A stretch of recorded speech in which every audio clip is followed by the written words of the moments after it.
Hi hello வணக்கம், எல்லாரும் எப்படி இருக்கிறீங்க? நான் சூப்பராக இருக்கேன்.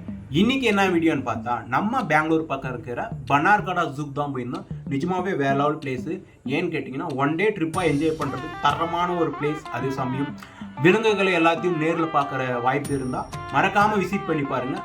என்ட்ரி ஃபீஸ் பார்த்தீங்கன்னா 100 ரூபா. அதே சமயம் பைக் பார்க்கிங் பார்த்தீங்கன்னா 30 ருபீஸும், 4 வீலர் பார்த்தீங்கன்னா 60 ருபீயும் பே பண்ணுற மாதிரி இருக்குது. அதுக்கப்புறம் சஃபாரி அப்படின்னு இருக்குங்க. எது அப்படின்னா, ஃபாரஸ்ட் உள்ள போயிட்டு சிங்கம், கரடி, அதுக்கப்புறம் புலி, யானை, மானு எல்லாமே பக்கத்தில் பார்க்குற மாதிரி இருக்குது. அதுக்கு ஒரு ஆளுக்கு பார்த்தீங்கன்னா 500 ரூபாய் சார்ஜ் பண்ணுறாங்க. அதுக்கப்புறம் நீங்கள் நார்மலாக போய் கூண்டில் அடித்து வச்சுருக்கிற சிங்கம், புலி, கரடி, யானையெல்லாம் பார்க்கணும் அப்படின்னா அதுக்கு 100 ரூபாய் பே பண்ணுற மாதிரி இருக்குது. நீங்கள் நிஜமாக விசிட் பண்ணி பாருங்கள். நிஜமாக ரொம்ப ஹாப்பியாக இருந்துச்சு. நாங்கள் சண்டே அதுமாக போயிருந்தோம். ரொம்ப ரொம்ப க்ரௌடாக இருந்துச்சு. நிஜமாகவே வேற லெவலும் ஹாப்பினஸாக இருந்துச்சு. நீங்களும் விசிட் பண்ணி பாருங்கள். சரி, வாங்க வீடியோக்குள்ளே போகலாம். வீடியோ பிடிச்சிருந்தா மறக்காமல் நம்ம சேனலை சப்ஸ்கிரைப் பண்ணுங்கள், ஷேர் பண்ணுங்கள், கமெண்ட் பண்ணுங்கள். எல்லாத்தையும் பண்ணி விட்டிங்கன்னா நான் ரொம்ப ரொம்ப ரொம்ப ஹாப்பியாக இருக்கும். சரி, நம்ம வீடியோக்குள்ளே போகலாம்.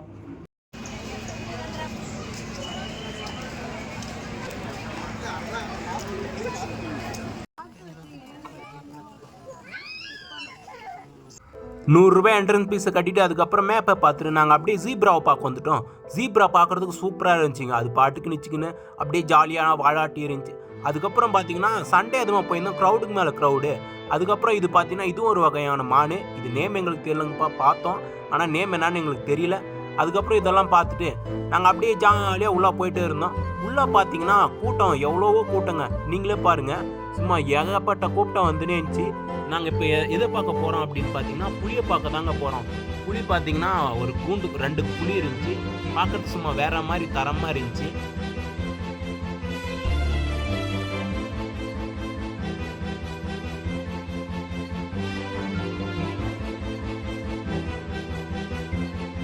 அதுக்கப்புறம் புளியை பார்க்க வந்துட்டு புளி பார்த்தீங்கன்னா 2 கீழே அப்படியே படுத்துட்டு இருக்குங்க.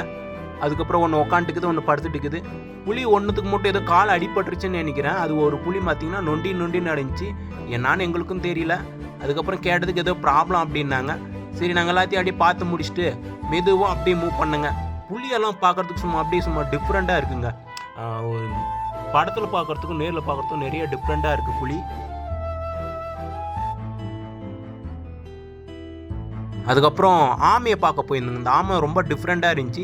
இதுக்கு நிறைய தீவனங்கள்லாம் போட்டிருந்தாங்க. கேரட்டு, அதுக்கப்புறம் நிறைய ஃப்ரூட்ஸ் எல்லாம் போட்டிருந்தாங்க. அதுவும் நல்லா சாப்பிட்டு ஜாலியாக இருந்துச்சு. ஆமை அப்படியே பார்க்குறதுக்கு வயசான ஒரு மாதிரியாக இருந்துச்சு. அதுக்கப்புறம் கரடி பார்த்தோன்னா கட்டில் போட்டு அப்படியே சும்மா மல்லாக்கா படுத்து தூங்குதுங்க. அங்கே பாருங்கள் நீங்களே. அதுக்கப்புறம் பார்த்தீங்கன்னா லியோவில் நடித்த ஐநாவை பார்க்க போயிட்டுங்க. எப்பா, ஐநா வேற மாதிரி டெரராக நிச்சுருக்குற. அப்படி எல்லாரையும் அப்படியே கடிக்க வர மாதிரி நிச்சிட்டு இருக்கிறாரு. அதுக்கப்புறம் ஏதோ காய்ச்சல் போல் ரொம்ப டயர்டாக இருந்துச்சுருந்தா, சரி நீ நிச்சிக்கோப்பா அப்படின்னாங்க. என்ன பண்ணோம், நெக்ஸ்ட்டு அனிமலை பார்க்க போயிட்டோம். ஓனாய் நிச்சுங்கிற டிசைனே சும்மா வேற மாதிரிங்க. அதுக்கப்புறம் இது தப்பிக்க ரொம்ப ட்ரை பண்ணிச்சுங்க, ஆனால் தப்பிக்கவே முடியல இதால்.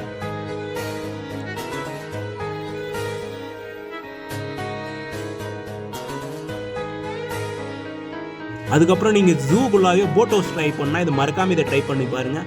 என்ட்ரி ஃபீஸ் எவ்வளோன்னு தெரியல, ஆனால் கம்மியாக தான் இருக்கும். 78 தான் சொன்னாங்க. நிஜமாக அப்படியே போய் ஒரு ரவுண்ட் அடிச்சு சுற்றிட்டு வர மாதிரி.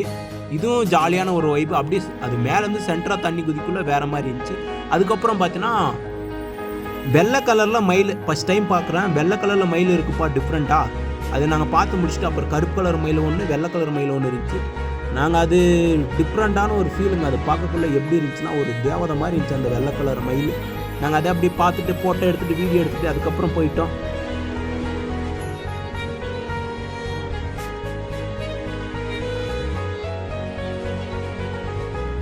அதுக்கப்புறம் யானையை பார்க்க போயிட்டு யானையை பார்த்தா சும்மா அப்படியே குரூப்பாக தாங்க இருங்க. அப்படியே பில்லெல்லாம் எடுத்து மேலே போட்டு நான் அப்படியே சாணி சகதியமாக மெரிச்சுன்னு இருந்துச்சு. அதுக்கப்புறம் சிறுத்தையை பார்க்க போனால் சிறுத்தை எப்பா படுத்துட்டு இருங்க, ரொம்ப டயர்டில் இருக்குன்னு நினைக்கிறேன். சிறுத்தை பார்த்தீங்கன்னா அப்படியே தனியாக ஜாலியாக இருக்குது. ஒரு 6-7 சிறுத்தை ஒரு தாவு இருக்குங்க படுத்துட்டு. அதுக்கப்புறம் பார்த்தீங்கன்னா நிறையா பேர்ட்ஸ், நிறையா குருவிங்க, பறவைகள் நிறைய அங்கே வந்து இருந்துச்சு. நாங்கள் எல்லாத்தையும் பார்த்து ஜாலியாக ஒவ்வொரு இதிலும் பார்த்தீங்கன்னா ஒவ்வொரு குருவி பறவைகளாக இருந்துச்சு. கிளிங்க நிறைய வகையாக இருந்துச்சு. நாங்கள் எல்லாத்தையும் ஜாலியாக அப்படியே பார்த்துட்டு ஜாலியாக ரொம்ப என்ஜாய் பண்ணுங்க இந்த பிளேஸை. அப்புறம் அப்படியே ஜாலியாக வாக் பண்ணிட்டு என்னென்ன பார்க்க முடியுமோ எல்லாத்தையும் ஜாலியாக பார்த்தோம். அதுக்கப்புறம் அவங்க ஒரு சில ரீல்ஸ் ஒன்று எடுத்து முடிச்சுட்டு அதுக்கப்புறம் நாங்கள் வந்துட்டோம். நீங்களும் இந்த பிளேஸை வந்து விசிட் பண்ணி பாருங்கப்பா. நிஜமாகவே வர்த்தான ஒரு பிளேஸ் தான். என்ட்ரி ஃபீஸ் 100 ரூபா. நிஜமாகவே ஹாப்பியாக இருக்கும். ஃபேமிலியோடு வந்தாலும் சரி, ஃப்ரெண்ட்ஸோடு வந்தாலும் சரி. அதுக்கப்புறம் பார்த்தீங்கன்னா இங்கே நிறையா நீங்கள் எதாவது திங்ஸு, வீட்டுக்கு தேவையான திங்ஸு, அதுக்கப்புறம் டெடி பேரு உங்களுக்கு எதாவது வாங்கணும் அப்படின்னா இங்கே மறக்காமல் வாங்கிக்கோங்க. இங்கே ரேட்டு என்னென்னு கேட்கல, ஆனால் நிறைய கடைங்கள்லாம் இருக்குப்பா, கம்மி ரேட்டு தான் இருக்கும். அதுக்கப்புறம் உள்ள ஒரு கடைக்கு ஒன்று போனுங்க. இங்கே நிறைய அழகான எங்கள் ஓனாக மேனுஃபேக்சரிங் பண்ண நிறைய டிசைனான இங்கே பொருளெல்லாம் நாங்கள் பார்த்தோம். காருக்கு முன்னாடி நம்ம மாட்டி வைப்போம்ல அது, அதுக்கப்புறம் நிறைய மத்துங்க, அதுக்கப்புறம் உள்ள நிறைய டிசைனான பொருட்கள், சின்ன வயசுலேருந்து பெரியவங்களுக்கு வரையும் நிறைய தேவைப்படுற வந்து பொருட்களாக அங்கே இருந்துச்சு. ரொம்ப பார்க்குறதுக்கு அழகாக சூப்பராக இருந்துச்சு. இவங்க நான் பார்க்காத பொருளெல்லாம் இங்கே பார்த்தேன். அதுக்கப்புறம் தள்ளுவண்டி, சின்ன குழந்தையா இருக்குள்ள நம்ம தள்ளுவோம் பார்த்தீங்களா, தள்ளுவண்டி அதெல்லாம் இங்கே இருந்துச்சுங்க. அதுக்கப்புறம் உமன்ஸ் தேவையான செயின்னு, அதுக்கப்புறம் கழுத்துக்கு மாட்டுற மணி நிறைய இருந்துச்சு.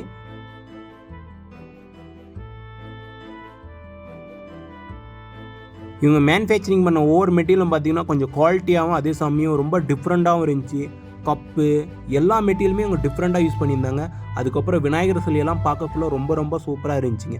சிவன் சிலை, விநாயகர் சிலை, அதுக்கப்புறம் மேலே கப்பல், அது அந்த காலத்தில் யூஸ் பண்ண கப்பலெல்லாம் அப்படியே சும்மா டிசைனாக வேறு மாதிரி இங்கே செஞ்சு வச்சுருந்தாங்க. நாங்கள் எல்லாத்தையும் பார்த்து முடிச்சுட்டு அப்படியே ஜாலியாக கிளம்பிட்டுங்க. அதுக்கப்புறம் என் ஃப்ரெண்டு வீலெல்லாம் எடுத்தான். அதுக்கப்புறம் பனார்காடா ஜூ பக்கமே ஒரு பெரிய ஒரு பெருமாள் ஒரு கோயில் ஒன்று இருக்குது. இது பார்க்குறதுக்கே வேறு மாதிரி ஒசூல் இருக்கிற மலை கோயில் மாதிரி பெருசாக சூப்பராக இருக்குங்க இந்த பெருமாள் கோயில். நீங்கள் பனார்காடா ஜூ போனீங்கன்னா மறக்காமல் இந்த கோயிலை வந்து விசிட் பண்ணி பாருங்கப்பா. இங்கேயும் ரொம்ப கூட்டமாக இருந்துச்சு, அதே சமயம் சாமியும் இருந்துச்சு. நாங்கள் பார்த்து அப்படியே அந்த மேலே உட்காந்து பார்க்கக்குள்ள வியூ பாயிண்டெல்லாம் பெங்களூர் ஃபுல்லாகவே தெரிஞ்சிச்சு. ஓகே, டாட்டா, பாய் பாய்.